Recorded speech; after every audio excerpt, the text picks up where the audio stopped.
Okay, this morning, as usual, fodder for my feathered friends. Okay, today we're going to tie down the shed, the metal shed. Let me show you how we're going to tie it down. We got other things we want to do to it to beef it up, and we're going to put a room in it and different things like that. But today we're going to tie it down to show you how we're going to tie it down. The shed is completed. I got a 5-video series on building the shed. If you're interested in that, purchasing the shed and that kind of stuff. 5-video series. But today we're going to go out there and we're going to anchor it down. Okay? So this is how we anchor down a metal shed.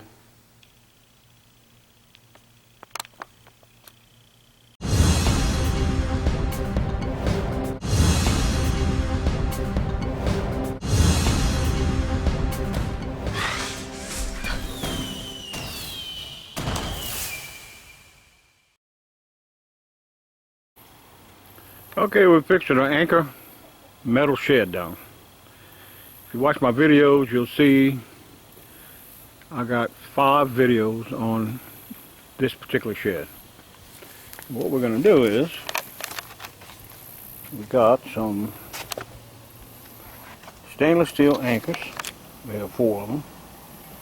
Something to drive the anchors with. You can use a drill, or you can do them by hand. Like I say, everything's stainless steel. And these are little eye bolts. Little eyes that go back in the ends after you get the anchors in. Connect to the cable. Stainless steel 4 turnbuckles. And all the stuff to put it together. This is 50 foot of stainless steel, another 50 foot of stainless steel. These are the fittings for that. We got some fire hose. And the idea of the fire hose is to where the cable touches the building, run it through the fire hose. Okay. So where we're going to start, actually going to start behind this door. Okay, what we're going to do is, I'm thinking about right in here, side the window. We're going to start with our post hole digger, make a hole, and then we're going to run our pipe anchor in there, or cable anchor. We'll do another one on this side, and run it about the same place. And of course, on the back side. And like I said before, we'll take a post hole digger and start. Take the post hole digger and start our hole.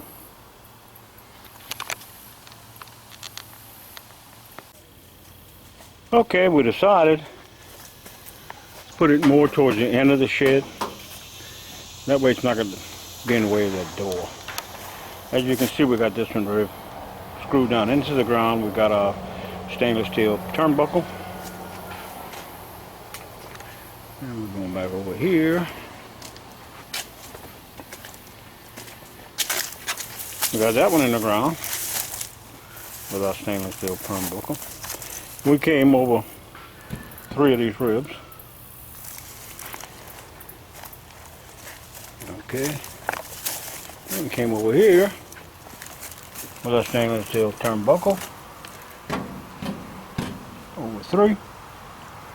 Okay. Then for the 4th one, we had some cement in the way, so we had to break out all the cement. Okay. And as you can see, we broke out the cement. It was a cement walkway that went into the old, like a little ramp I made to ride my motorcycle up into the old shed. Okay. So we broke that out of there. It's extremely hot. It's 110 degrees right now. On the heat index, I think it's 208. No, 108. Well, the way we're driving them down, okay, we're taking a drill. And this came with the kit. This little piece right here came with the kit. And you really got to hold on tight to that drill. You got to watch it don't break your wrist. We'll get down as far as we can. Then we come back with this little tool right here. And what we're doing is we've got an eye that we put on top of there. See the eye right here? After you drill it down, you come back and you screw this into the end. And then we're going to put the turnbuckle. Anyway, I was saying we put the top of that about even with the slab, somewhere around even with the slab. And like I said before, we came in a ways instead of messing with the door. And if we want to put a diagonal, it's going to have to go across this way, and it's probably going to mess with the window, but we'll see. We don't have to put a diagonal. 2 cables, one on each end would be good, but a diagonal or 2 would be really nice. And I should have enough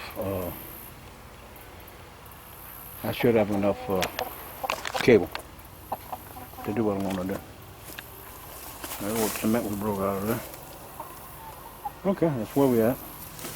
We're cutting off the fire hose into 6-inch pieces. Here's a 6-inch piece right here. Just to wherever it touches the shed. I got this off of eBay. You can buy used fire hose. People use them for stuff like I'm doing here, for decorations, for bumpers like for boats or whatever. eBay's got a lot of little pieces. I bought a 10-foot piece of fire hose. I think I paid $26 delivered to my door. Okay, that's just gonna go where the cable crosses the roof at the top and both ends. Okay, that's where we at. So it's going pretty good, and really like the shed, but I want to beef it up as much I can. Okay, that's where we at, driving anchors. Okay. We got our metal shed tied down. Alright, we're still going to run another cable. Let me show you how we did it. Okay, like I showed before, we drove the 4 anchors, stainless steel, into the ground. Alright. We decided to move over. I had said I was going to put them right here. It'd been in the way of the door. And they probably do better on the ends. Okay. So we decided to put them in. Of course, the fire hoses. I put the fire hose like I said I was going to do. Okay. Now what we plan on doing, in fact I got them ordered. I got 2 more of the turnbuckles. Now I could have got by with just 1 turnbuckle. Okay. On each cable. But I decided to put 2. Okay. They're not that expensive. So I got 2 more coming. And what we're going to do is we're going to run from this edge, from here, across the top, to the far corner on the back side over there. Okay, we got that one. Now we could cross it this way. We could cross it like this, but we're not. We're just going to, we got those 2, 1 more across. And I got plenty of cable. Okay, speaking of cable, if you buy the cable kit like I showed you, and you get 4 of the reason why I put the 4 turnbuckles was to make the cable longer, if you follow what I'm saying. So we did this with 50 foot of cable, 50 foot of stainless steel cable, but I put the turnbuckles. Alright, we'll go around and I'll show you. And I put the fire hose, of course.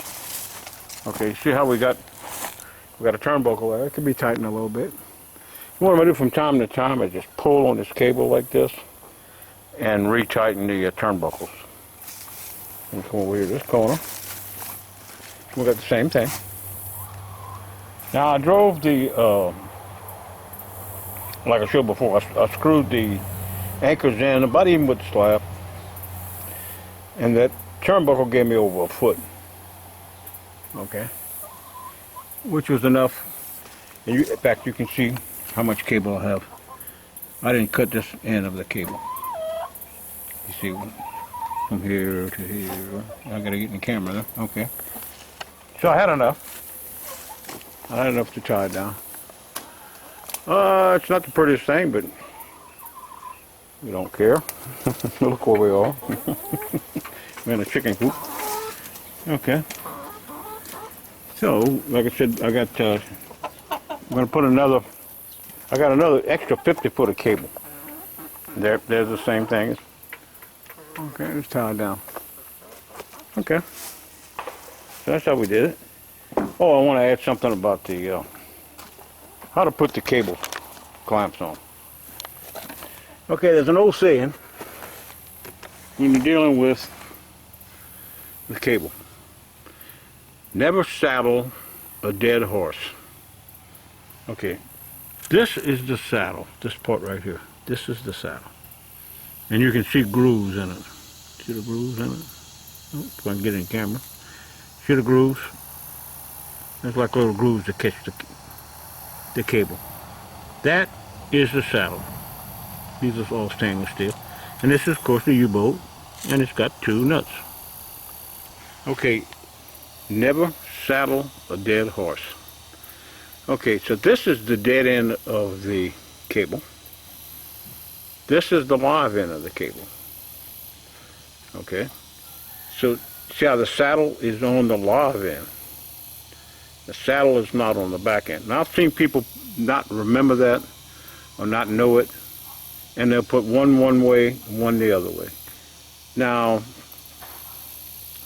this is not a crane. We're not lifting weights where people, can get killed. What we're doing is we're tying down a shed, so it doesn't really make that much difference. But just to inform you, let you know what's going on, and you tighten these nuts up. And I'm gonna tighten this up a little bit more. Okay. As we go on it, I'm gonna start pulling on the cables, and I don't want it extremely tight. I don't want them extremely tight. So, that's how we did it. That's how we tied down our shed. Remember, never saddle a dead horse. This is the live end of the cable. This is the dead end of the cable. That's the saddle. The saddle's on the live end of the cable. So we did not saddle a dead horse. Okay. Actually, it's not that important with this particular operation. I've had many jobs in my life, and one was crane operator. So I definitely know about the cables.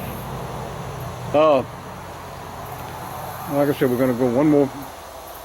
Going to go across with it, and that's pretty much it. That's all we're going to do. Now, another thing I wanted to say was I saw people how to tie down a metal shed. Now, what they did. Now, this is not the prettiest thing in the world with the fire hose, pieces of fire hose on it, and you can see the cable. We're not trying to get pretty over here.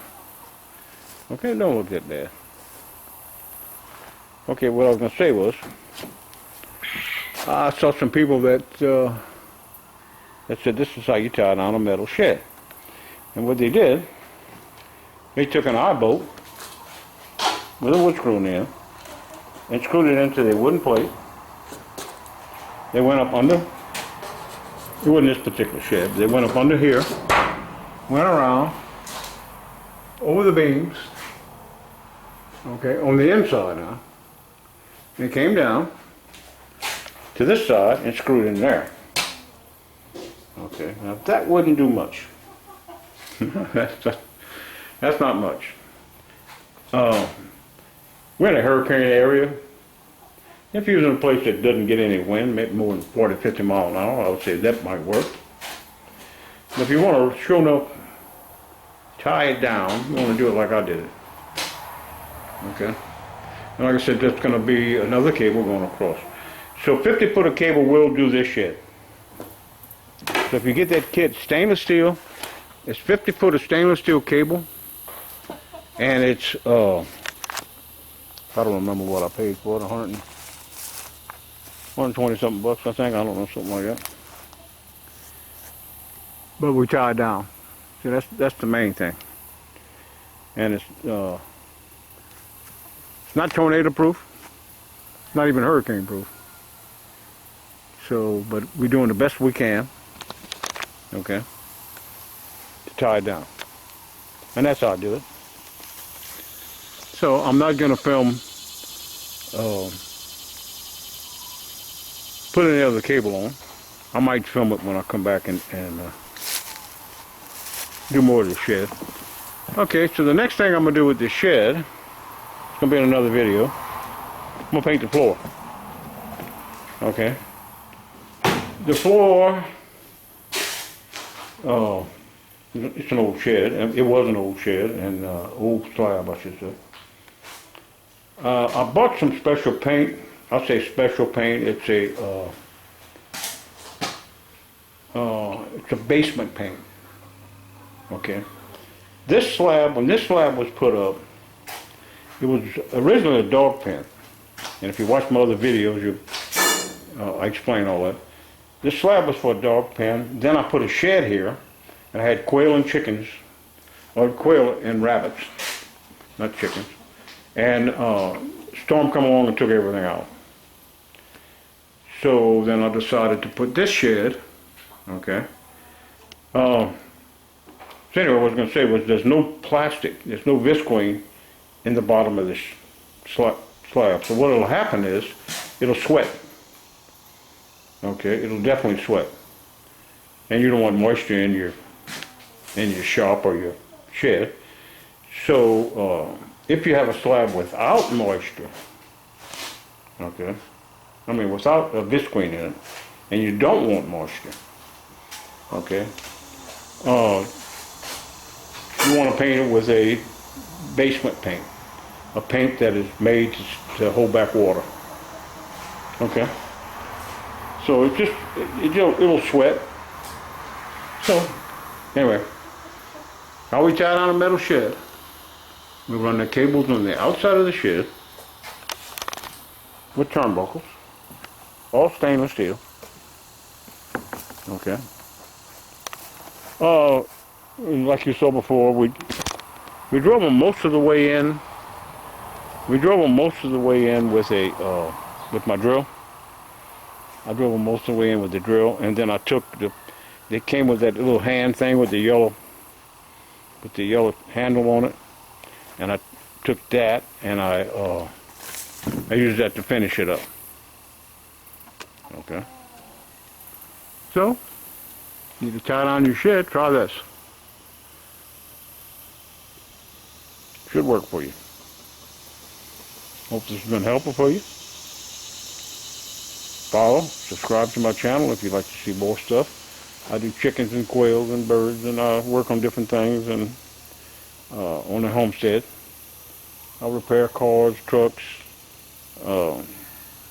fix water heaters, fix air conditioning. You name it. Change thermostats. You name it, I've done it. And I put it on my channel. Try to save you $1. Okay. That'll do me. That'll do you. How we do it here. Never saddle a dead horse.